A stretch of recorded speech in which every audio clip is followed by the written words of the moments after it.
Good afternoon, everybody. Thanks very much for joining us here for the afternoon of the program here at the International Investors Lounge as part of EXPO Real. Thank you to everybody who's joining us online.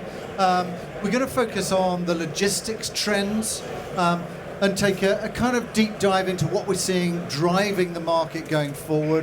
What are some of the occupier trends? How are they relating also to the investment trends? Super panel here. Let's just start actually with some quick introductions. For those who don't know me, my name's Richard Betts, and I'm the publisher at Real Asset Media. So we're focusing a lot on industry topics, but looking more at insight, research, analysis, the kind of things that are driving the market. René, over to you. Yeah, my name is René Buck. I'm a founder and CEO of BCI Global, which is mainly a location and supply chain consulting firm, based headquartered in the Netherlands, but with offices in Europe, in Asia, and in the US. Great, Petra. Hi, Petra Blazkova. I'm heading strategy and research for Core and Core Plus Capital in LaSalle Investment Management. Great, Dominik. Yeah, hello everyone. My name is Dominik Schäffer. I'm the group head of asset management at VERDION. Taking care of the European overall asset management strategy, and I'm also supporting the asset management country teams within the company. Great, super. And it's going to be quite a tightly focused session today. We're going to start with a presentation from René on some of the occupier trends, then a presentation on some of the investor trends from Petra, and then it's an open conversation. So if you've got questions, thoughts, ideas, feel free to share those, and that includes everybody as well watching online, and we'll try to pick up as many of those as we can. But I'm going to hand this to you, René. Thank you. And a man who's done many presentations, I don't need to tell you how that works. And let's kick off with the occupier trends. A lot of the panel discussions here at EXPO Real, like in the last years, are mainly about the development perspective and the investor perspective.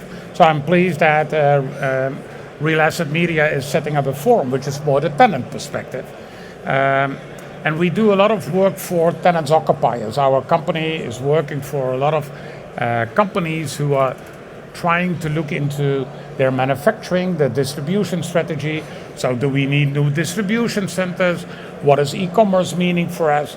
And that means that we are not a real estate broker, but really try to make for companies the complete business case, so including taxes, labor climate, ecosystems, etc.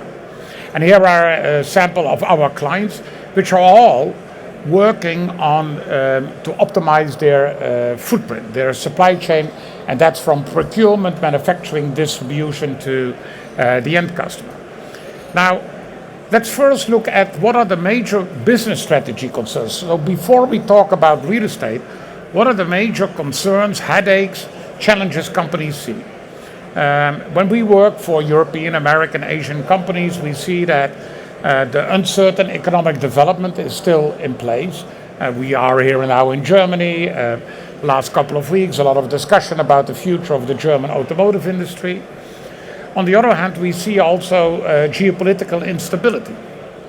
That's not only with the war in Ukraine. A lot of supply chains start in Asia, and there is a huge debate between China and Taiwan, which is also causing instability and for companies reasons to act. And the same goes with trade tariffs. A lot of people still think that the countries in the world are trying to liberalize trade.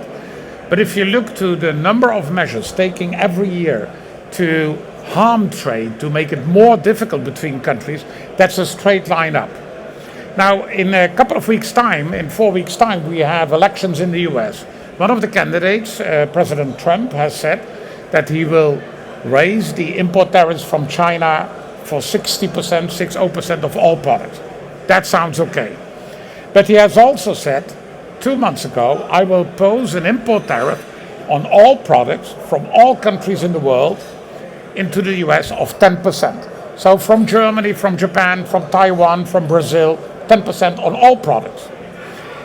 2 weeks ago, he said, I raised that level to 20%. So he promises his constituency that once he is elected as president, there will be 20% import tariff. And by the way, I don't know whether you have followed the news last week. There was a company, John Deere, who make agricultural machinery, who was saying that they wanted to relocate from the US to Mexico.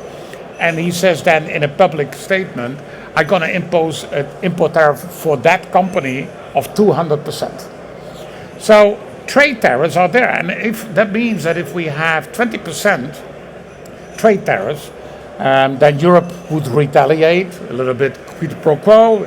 If our German cars have to pay 20% in the US, then we do the other way around as well. So trade tariffs will become an important issue. And the common characteristic of all the three first points mentioned is you cannot control it as a CEO of a company. So you have to deal more and more with external challenges, drivers. So not only whether your products are good or whether your competitor come up with a nice product. No, it's really these external drivers which force companies, and you see that under the fourth point, to de-risk. A lot of companies came to the conclusion during COVID that that they were pretty much more dependent on one or two suppliers than they thought before. With all the geopolitical instability in Asia, with these discussions on China-Europe, China-US relationships, and you saw last week already that the European Commission has input now tariffs on the electric vehicles coming from China to Europe. So companies have to get used to the fact that there's more instability, that they have to de-risk their global supply chains. And if you de-risk your global supply chains, a lot of companies are reviewing where do we manufacture? Should we not set up a manufacturing plant in Europe instead of only in Asia, or in Mexico, or in Southeast Asia? So a number of these uncertainties lead to the fact that a lot of companies have on their C-level agenda a review of their current footprint on manufacturing and distribution operations. And that's the background while a lot of companies will the next years look to their existing pattern of manufacturing plants and distribution centers. Now let's go now into the more real estate demand and more the occupier's perspective. So now we are going into logistics real estate. Demand is still weakens or at least stable at a low level. So we are coming from paradise in a couple of years' time when logistics real estate during pandemic went through the roof. It's now more difficult. It's also for tenants more difficult with those uncertainties to take decisions. At the end of the day, the demand drivers for logistics real estate are stable. We still need food, which comes from warehouses. We will have obsolete warehouses and distribution centers which have to be replaced. So the demand drivers for logistics are stable, and you cannot say that, for example, for other asset classes, like, for example, offices, which has a far more difficult period. And the tenants are looking also for compliance with European regulations, with search for modern sustainable solutions. So that's for warehouses. Now, what are the challenges from a tenant perspective? So I'm not talking about a developer and investor perspective. Is if you need a site or a building, you need it now. And due to the fact that the supply has been postponed in a number of locations in the last years, it's not always the case that supply is available. They have to deal also with raising land costs and lease costs. So a CFO would argue if the demand is low, the cost will go down of our leases. And in reality, the leases are going up. So that's also an element they have to take care of. The lack of workforce and talent, also an important element. Also in combination with the fact that the C-level is at this point in time, with the relatively high financing cost, not prepared to invest heavily in robotization and automation. And there are in a number of locations, it depends a little bit on countries and regions, but there are connectivity issues. So not only with road traffic, but particularly also with electricity grid in certain locations in the Netherlands, in France, in Germany, are really issues in having enough supply. So a couple of challenges, which is more on the business strategy. The concerns of the demand, what occupiers are asking for, which is pretty simple. They want a fantastic warehouse at a logical location against low cost, right? That's what at the end of the day they want. But they are faced with a number of challenges where the real estate managers of those firms also have to discuss and get in alignment with their C-level executives that the costs are going up on real estate to have a modern, sustainable warehouse at a good location. Really interesting to get that perspective. And let's pick up with you now, Petra, on what we're seeing in terms of some of the investor trends, and then we can drill down on that. And Dominik, very looking forward to hearing your kind of response as well to both of these. So, Petra, over to you. Thank you, Richard. I think this is wonderful because my presentation really nicely follows to what you said about the challenges, because we look at all those challenges that logistics occupiers are facing and trying to create something that will help us to make investment decisions within the logistics sector. So we created something which we called paths of distribution. What is it? It is a research that looks at logistics locations around Europe and UK in the most possible precise, detailed way that we can do, and it helps us to define some of the hotspots for logistics going forward. I need to touch on a little bit on the methodology because it's quite complicated and complex, but there are three important elements to it. The pillars on which we build it, which is the challenges that has been talked about. We looked at how much manufacturing is produced in those locations. We looked at the consumer spend, but also how much availability of labor there is and how expensive the labor would be as well. And also, of course, the infrastructure. Drive times, distances in minutes, in hours, just to allow us to really get a deeper sense of where the important locations are. It's a demand tool, I must say. It doesn't give us all the answers as an investment manager to where the future logistics opportunities are, but it is the first step that we would usually use. So this is how it looks when you zoom out the map. Obviously, there are no big surprises to most people who are experts in the logistics, who understand the logistics a little bit. So you can see the darker the pieces on the maps are, the dark hexagons, which are about 10 kilometers wide, the more demand, the more strength we see in those locations. It is also no surprise that the most dense, when you look at the dark red, would be in the Netherlands.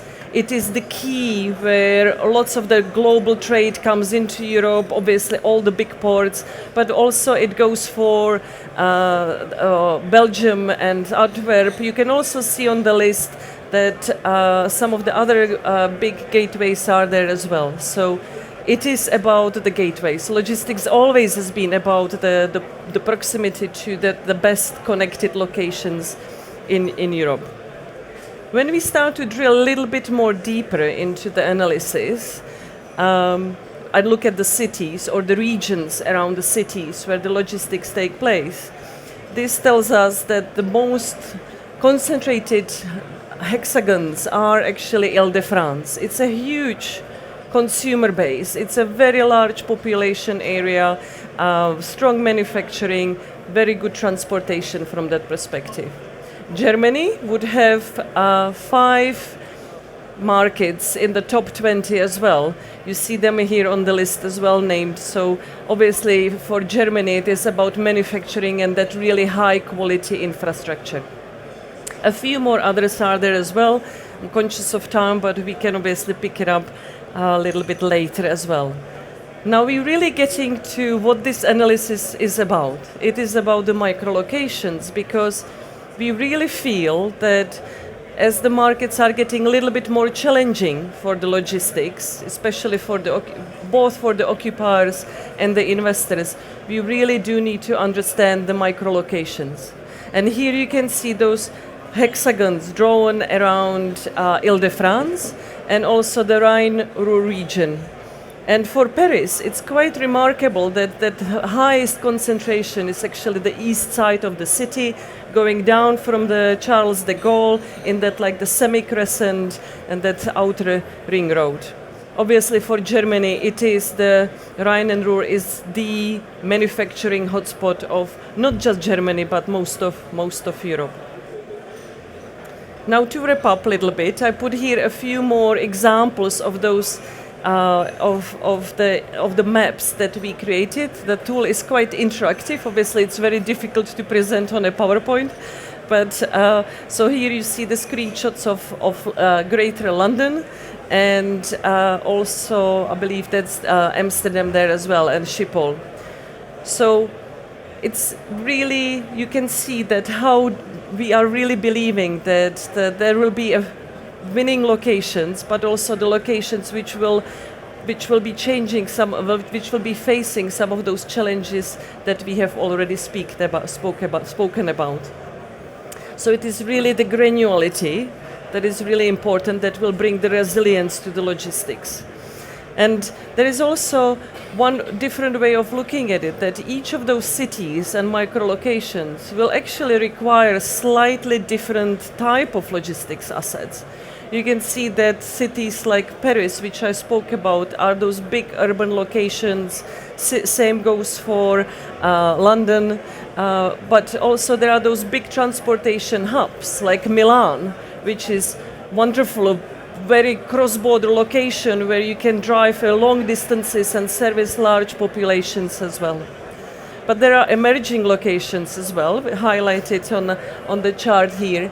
And I really like the fact that lots of the western parts of Poland, not necessarily Warsaw, but the proximity to Germany, like Katowice or Krakow or even Lodz, are the locations that are scoring better than the Warsaw because of that outreach that they can have as well. So there's a lot what we have done in this analysis. There's plenty like micro locations, and we can speak about this for much longer, but I'll pass on back to Richard to give us some of the questions. Let's pick up a little bit on the conversation there. Really interesting to get both those perspectives. So maybe Dominik, just let's pick up from you. Any of those ring true with what you're doing in your areas, things that you're picking up, but also anything that's specifically different, over the last year between EXPO Real 2023 and 2024, things that you're seeing. What are you seeing as developed in the market? Absolutely. So as René already said, that other sectors have suffered much more than the logistics sector. It's still more or less stable and will recover much faster than all the other sectors. So the last years have been a tough time, but what we see in the market together with our tenants and potential clients is that the market already picks up the demand. So the second half of this year is much stronger than the first year. So we are pretty optimistic to see more demand in the upcoming year. And based on my discussions today, but also in the last couple of weeks with potential clients, when it comes to very technical specifics, so imagine the tenant is asking for hazardous goods storage, where you might need a special coating for a floor, or you need water barriers to prevent the environment for any kind of pollution. This makes us very unique, because we have the knowledge in the company to support the tenant with the right fit-out works. Or another client from a pharmaceutical industry asked us for 20k square meters of warehouse, but with two separate compartments, one for a chilled area and one for a deep freezed area to store the products in there. And this is much more, I would say, demanding from a technical point of view to deal with. But the tenants are really happy because they would like to focus on their operation. They know what they need, they know the fit-outs, but they would like to work with an investor, developer, and asset manager who's able to take care of that. And given the fact that most of the tenants have a very tight deadline to meet, because when they would like to start the operation is always in the time frame of, let's say, 3 up to 6 months, then it comes into play that you need a lot of technical knowledge and experience how to deal with that and to offer the client a solution which really fits. Okay, good. I'd be interested just to pick up a little bit on, I thought the emerging emerging locations was interesting, and also some of those. So it would be good to get a sense of whether or not this research is getting through into the market in a way. Are we seeing that reflected either in the occupiers, the investors, from your side, Dominik, the types of things that were in the analysis there, is that being reflected in what investors and occupiers are actually doing at the moment, or is this ahead of the market? So you're talking about the location, or? Yeah, so when it comes to locations, we have some, as Petra correctly said, some core locations in Germany, and tenants are really focused on these regions.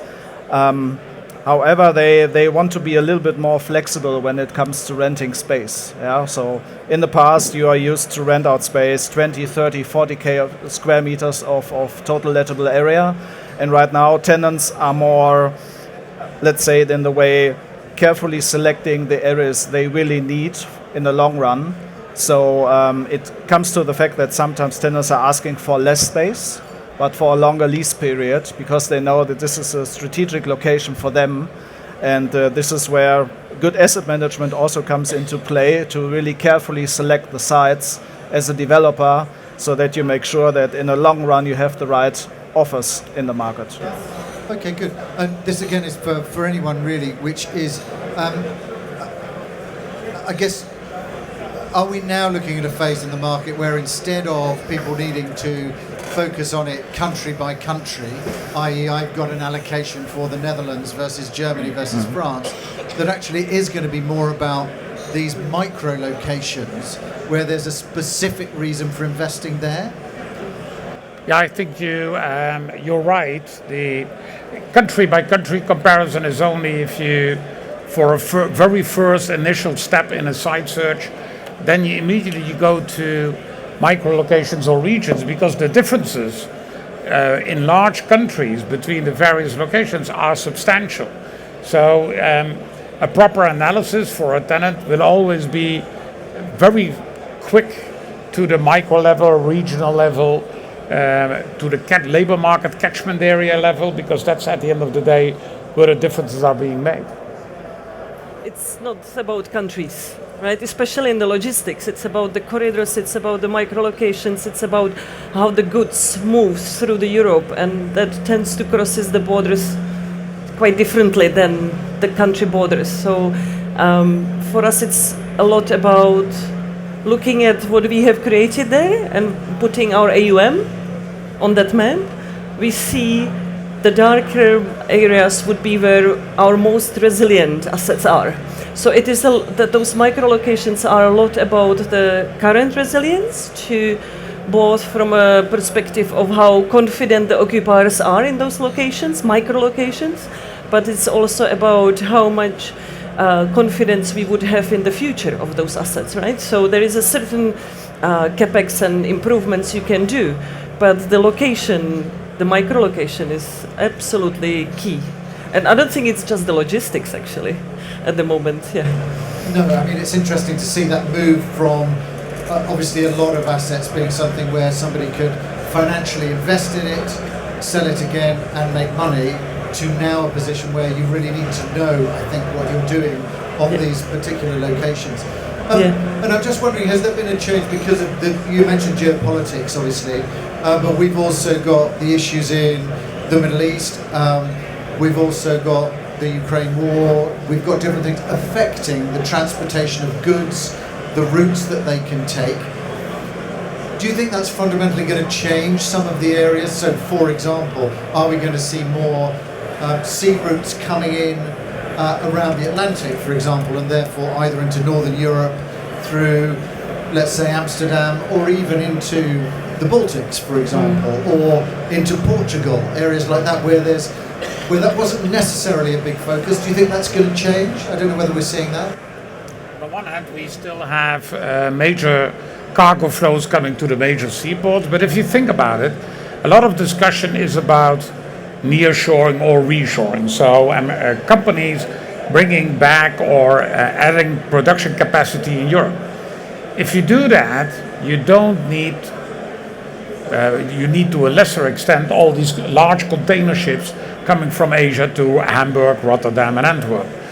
In the US there has been a study done to, if all the products which could be reshored from Asia to the US, the transshipment in the America's largest seaport would decrease by 25%. 25%. Because if you produce in Europe, then you don't need all the products coming in from China. So I think there is a future for mid-sized airports. On the other hand, whatever we say about decentralization of production and reshoring, the global value chains are here to stay. So even if you take a simple stroller, a stroller has 400 components. And I mentioned today earlier to one of our relations that ASML, which is a producer of a manufacturer of chip machines, so they don't make chips but the machines to make the chips, they have made now a new product with 250,000 components. And they are coming from all over the world. So on the one hand we see de-risking and decentralization of production, but people who say the time of global value chains are over, they are wrong. That's my opinion. I completely agree that the reshoring and nearshoring is a big part of what's going to happen in Europe. But speaking to our asset managers, for instance, the key issue what we have, or our occupiers would have, is finding the labor, the skilled labor that would work not only in the distribution hubs or the manufacturing facilities. So there might be a bit of a slower adoption of the nearshoring just purely because the labor issue, or having the skilled labor, or having the assets, the buildings built close enough to the city so that the people feel like that they want to work there as well. So it's a bit of a challenge there. But if I may comment on that, Petra, because some of the emerging locations you had on your slide in Central and Eastern Europe are, in our view, already over mature regions, but then from a labor market perspective. Yeah. So we have now already companies in the Czech Republic who want to expand there, but just don't find the personnel, and now looking to other countries. Yeah. So from a real estate perspective, they don't have the size perhaps as other countries. But we see already that companies who went there now for labor market challenges have to go to other locations. And Dominik, let's pick up with you. I mean, that point around, I suppose one of the challenges is then finding the right staff, which plays into then wellness, those kinds of things, maybe the S side as well. But let's pick up the asset management point that Petra said. So I suppose, what are you seeing in terms of asset management? What are the types of trends that you're seeing that you're having to deal with? So first of all, I would agree that a shortage of labor is always a crucial point for the companies when they are about to select a site. This is why they stick, to my point of view, to the hotspot locations, because there it's pretty clear that they can find the stuff they need. But when it comes to the E in ESG, tenants are really sensitive when it comes to service charge costs. We all know what has happened in the market with the electricity prices. They have simply skyrocketed. So tenants are really sensitive to this issue, and from my perspective, based on the discussions we have and the offers we made for our clients, is that they are really focused on high quality buildings. If it's possible, a new building which really reach the DGNB Platinum or the BREEAM Excellence level, because then they are sure in the mid and long run that they can save money on the one hand. On the other hand, they can save energy, plus a lot of corporate clients have very strict own ESG requirements to fulfill, which means they can't simply rent an older warehouse because they can't really stick to their criteria, which was agreed within the company.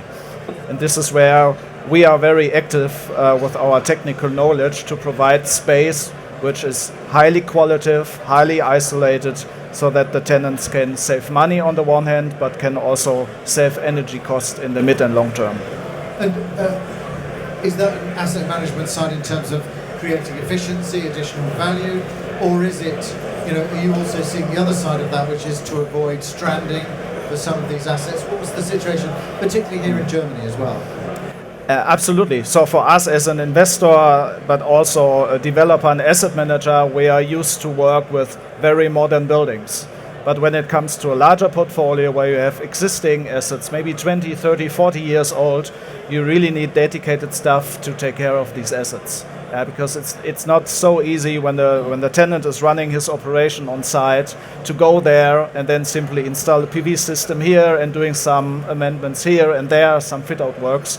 So it's easier to cope with when we are talking about new buildings. We also do a lot of BTS, so build-to-suits for clients, where we can really focus on the needs of the tenants. And based on these proven track record we have in the company, we can really deal with specific requirements.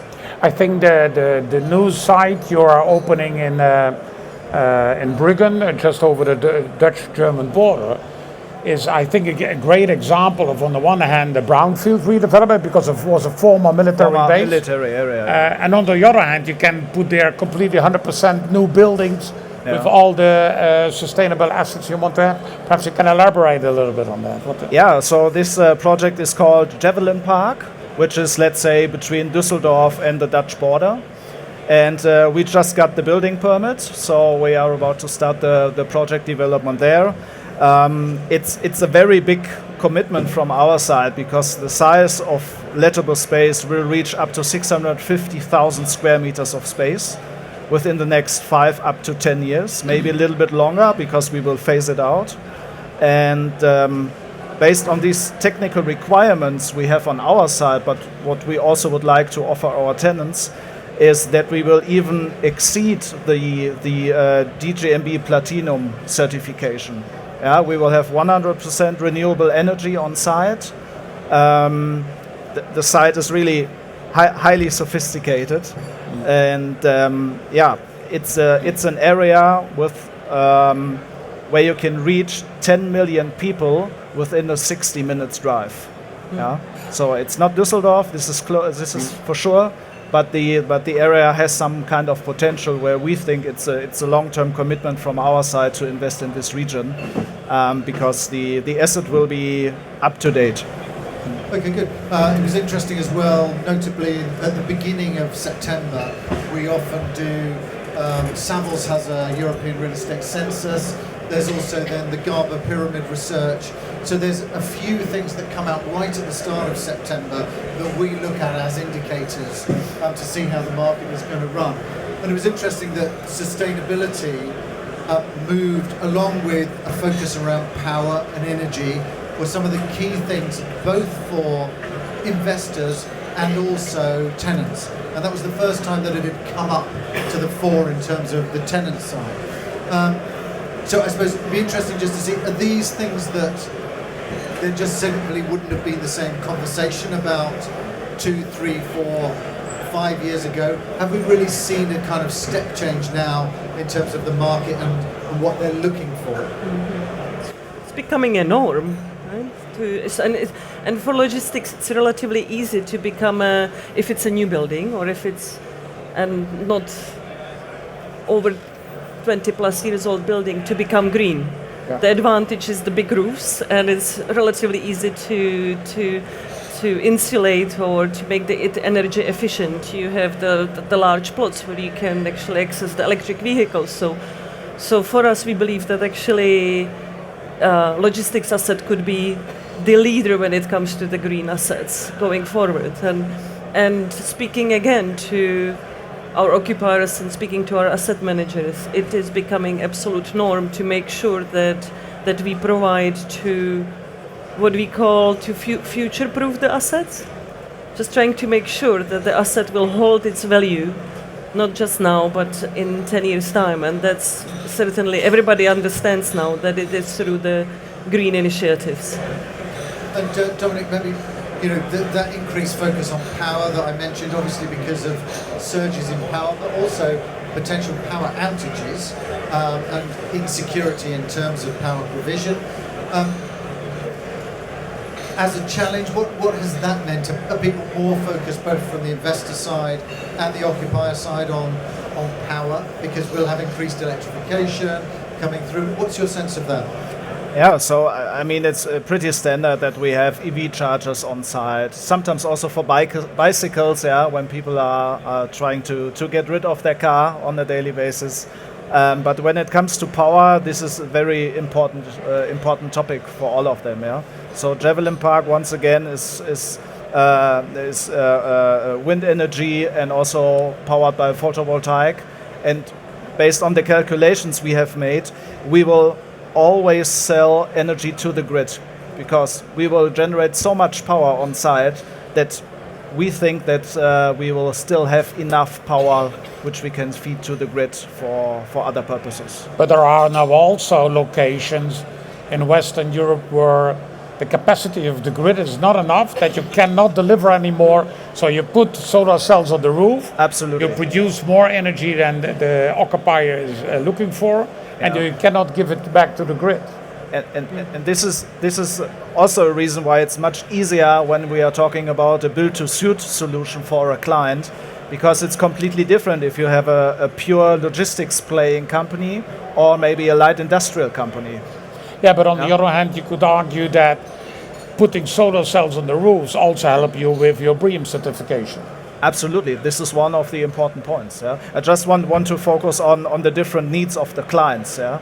Because it's completely different. If it's a pure logistics company, then the energy consumption rates are completely different in comparison to light industrial clients who have some kind of light production on site, higher electricity consumption rates.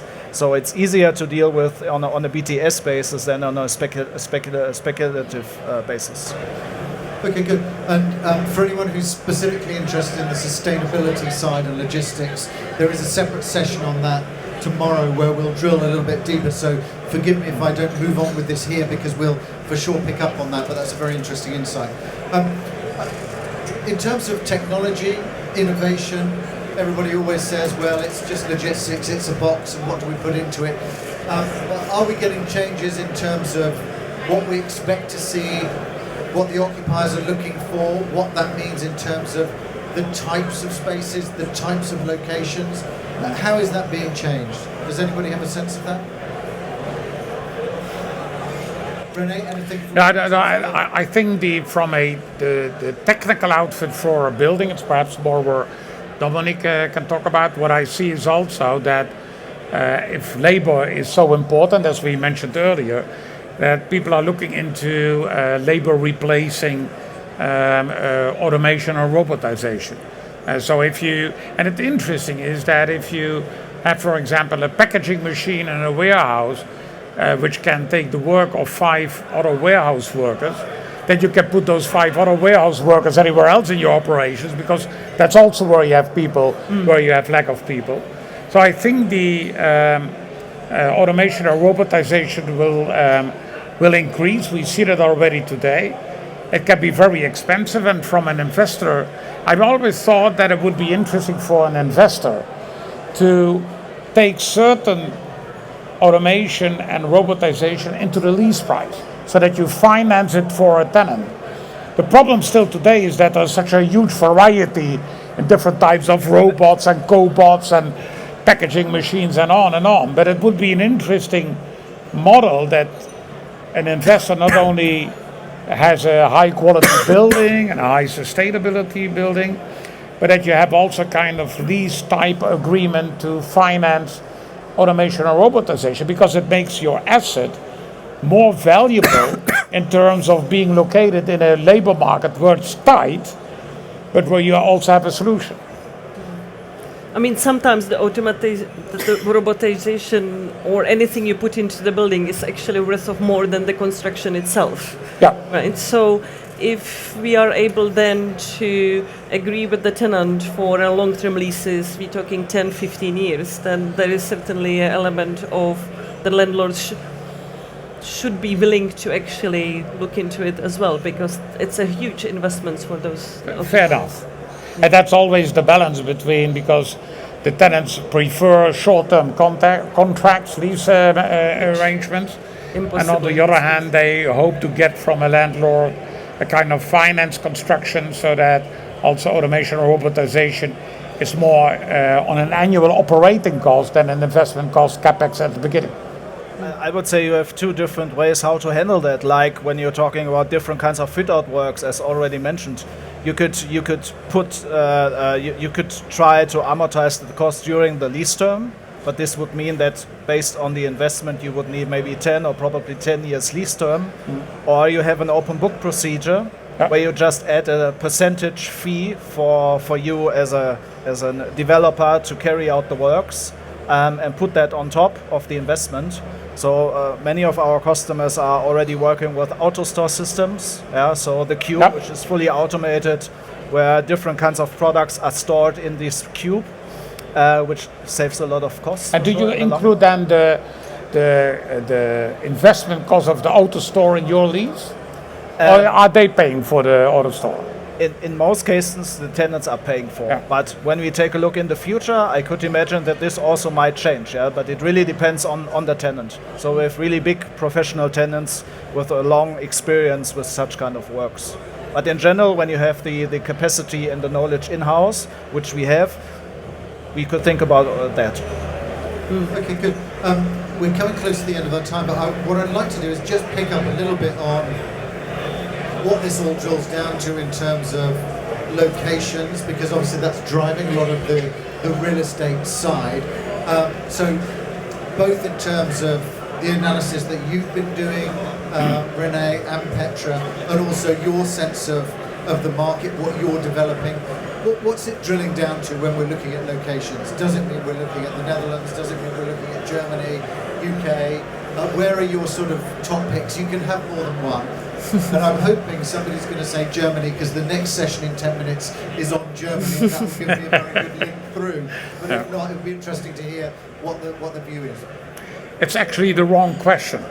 Okay, well, feel free to amend your own, René. No, because I think it's really depending on what supply chain you're trying to service. If you talk about e-commerce just to serve large consumer markets, you have a completely different setup of your supply chain network design than if you have one distribution center to supply your medical devices all over Europe. Actually, what we see is that in the past, you had a lot of companies who had one European distribution center. The Benelux were North Rhine-Westphalia were very well known for that. We see now more and more that companies are more regionalizing their distribution center or hybrid models. So it's really depending. So Spain can be for certain supply chains fantastic. Probably not if you want to have a distribution center which serves Germany. So that's the reason why it is a wrong question. Okay, good answer. Very good. Petra? I think the location is absolutely key. But again, I would agree with René. It is far more dependent on what type of occupiers or the wide region we're talking about, what micro-location would fit in there as well. So it is really a mix. But you also have to think about the supply and the regulation that comes in, that lots of the cities, lots of the countries are bringing in. Using example of the Netherlands, which don't want to go past their green belts, for instance. So it is locations, but you also need to look at how much supply is coming through or what is being built in the current moment. But also depends how risky your capital is, looking at it from an investor perspective, right? Because I believe that there will be lots of opportunities in a brownfield going forward, some of the redevelopments like what you guys are doing, because the location is so strong historically. You have to look into redevelopment those sites, looking to bringing them into really efficient, economical. So there is no one single location, and all the others I showed in the presentation.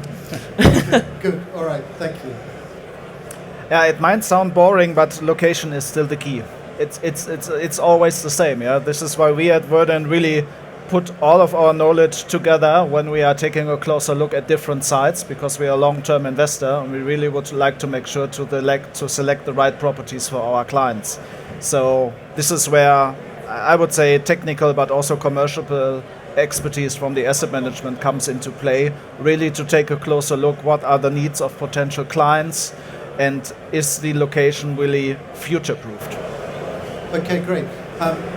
Really interesting discussion. I think we're going to focus on Germany next. That's going to be the topic starting at the top of the hour, and that will be followed encouragingly by drinks, which is always a positive thing at that time of the day. Really interesting discussion. Thanks very much to the speakers for sharing that. Thank you to everybody who's watching online, and if you're watching this on demand, thank you very much for watching.